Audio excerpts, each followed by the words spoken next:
Okay mga ka-TH, so ito ipapakita ko sa inyo. Wait lang.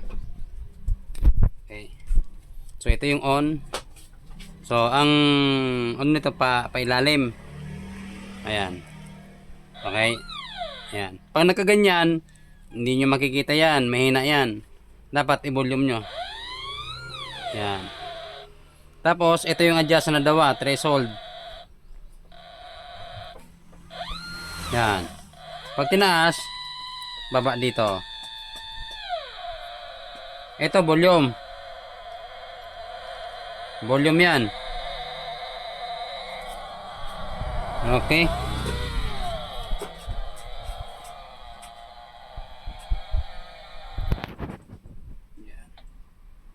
So pwede itong i-adjust. Dapat meron siyang yung tumutunog na konti. Tak tak tak tak tak. Para mas malalim ang kanyang madidetect. Saka ang isa pa dito, kailangan 13 voltage ang kanyang battery para malalim. So dito mga ka-TH, ang kanyang masasagap ay nasa 18 meters pag 20 feet ang haba ng kagaya ng tubo na poste.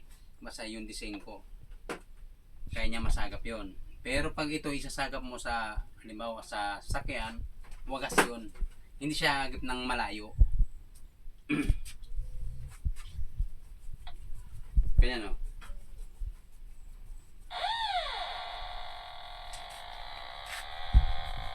So ang pag-agip, dapat ganito lang. Pag pupunta ka ng tunnel, ganyan lang, dahan-dahan.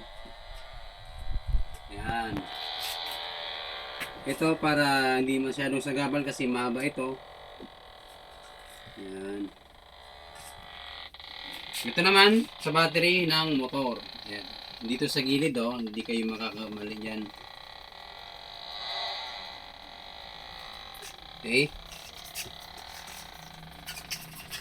Pag ito nakatagilid, hindi siya makakapag-detect. Pero ganyan. Okay. So unang coil pa lang ito. Unang coil pa lang, ito yung pangatlong coil. Ito yung pinakamalaking coil. Ito yon. Okay. Ito nasa 1 feet and 1/4 ang kalakihan nito. So tatlong coil. Tapos ito yung square diameter na 25 meter ang kanyang madidetect. So pangpatag yun. Okay. Sa 45,000 ay hindi na kayo lugi dyan. Wala kayong makikita kahit sa ibang bansa. Maraming mga polonis na force induction. Kailang kaso, limitado lang ang inaano nila. Limitado lang yung binibigay nilang lalim. Mababaw na dun yung pinakamalalim na dun ang 10 meter, 12 meter sa kanila. Kasi doon nga sa 12 meter na yun, ang presyo nila naabot ng mga 300,000. Dito sa atin 45,000 lang. Okay. So ayun lang.